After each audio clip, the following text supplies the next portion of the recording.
हरे भरे पहाड़ों के बीच एक छोटा सा गांव था जिसका नाम था फुसफुसाता गांव।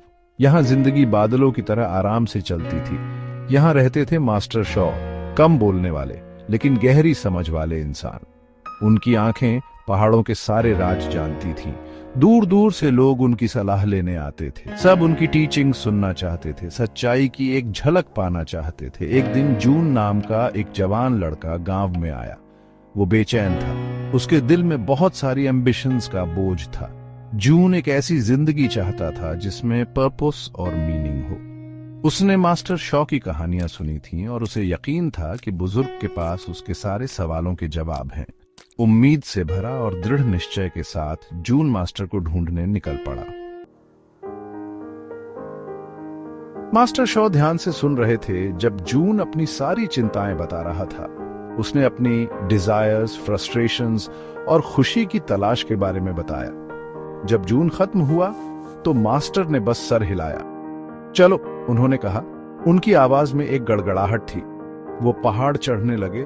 रास्ता हरी ढलानों पर चांदी के धागे की तरह मुड़ रहा था। जून जवाबों के लिए बेताब मास्टर से सवाल पे सवाल पूछ रहा था, लेकिन मास्टर शॉ चुप रहे। उनकी नजर आगे के रास्ते पर थी। जैसे जैसे वो ऊपर चढ़ते गए, हवा पतली और ठंडी होती गई। फिर भी वो चलते रहे।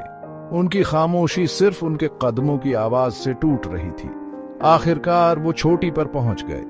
उनके सामने पूरी दुनिया फैली हुई थी, घाटियों और चोटियों का एक खूबसूरत नजारा। जून अपनी परेशानियां भूलकर हैरानी से देखने लगा। दिख रहा है? मास्टर शॉ ने पूछा। उनकी आवाज हवा में फुसफुसाहट जैसी थी। जून ने सर हिलाया। उसे समझ नहीं आ रहा था कि मास्टर उसे क्या दिखाना चाहते हैं। क्या दिख रहा है? मास्टर शॉ ने फिर पूछा। जून कंफ्यूज्ड होकर उस सुंदर नजारे के बारे में बताने लगा। उसने ब्यूटी, वास्टनेस और नेचर की पावर के बारे में बताया। मास्टर शॉ धैर्य से सुनते रहे। फिर उन्होंने अपना सर हिलाया। नहीं, उन्होंने कहा। उनकी आवाज नरम थी लेकिन दृढ़ थी। दोबारा देखो। जून के अंदर फ्रस्ट्रेशन बढ़ने लगी।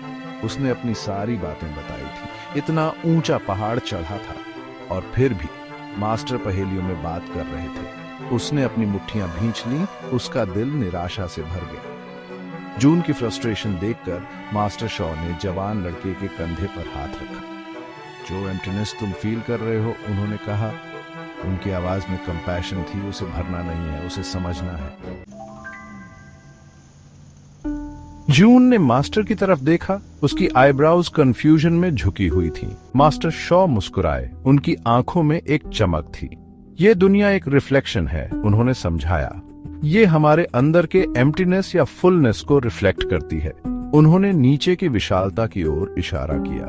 तुम पीस, फुलफिलमेंट चाहते हो, लेकिन तुम इसे अपने बाहर ढूंढ रहे हो। असली पीस, जून, अंदर के एम्प्टीनेस को समझने से मिलती है। जून चुपचाप बैठा रहा, मास्टर की बातों को समझ रहा था। अब वो दुनिया को अलग नजर से देख रहा था। अब ये उसकी डिजायर्स का सोर्स नहीं थी, बल्कि एक मिरर थी जो उसके अंदर की स्टेट को रिफ्लेक्ट कर रही थी। और उस पल जून समझ गया। ये सफर माउंटेन टॉप तक पहुंचने का नहीं था, बल्कि उसके अंदर के एम्प्टीनेस के बारे में था। उसने मास्टर शॉ को प्रणाम किया। उसका दिल ग्रेटिट्यूड से भर गया। वो आखिरकार समझ गया। असली मास्टर उसके सामने खड़े बुजुर्ग नहीं थे, बल्कि उसके अंदर का एम्प्टीनेस था जिसे समझने की जरूरत थी।